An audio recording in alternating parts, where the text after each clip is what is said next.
পাপ লাগিছে বুজিছ পাপ লাগিছে এইটো সেইকাৰণে আগলৈ খাবলৈ ফুটিবলৈ পিণ্ড দিবলৈ হৈছে এটা হোৱা নাই নহয় মনে এইবোৰ কথা বাকৰ ৰজাৰ কাণত পৰিলে দেখাই চিবি এতিয়া ক'বে তই আলহী হ'ব লাগিব এতিয়ানো কি সুখে আছে পিতৃ পিতামহৰ দিনৰ ৰাজ্যখন এৰি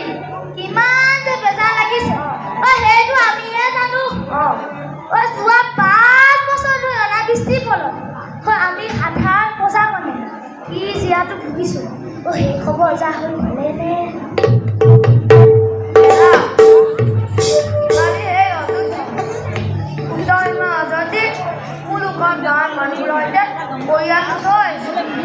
সময়ত গৈ নাপালে হাতাই দিব যাব বল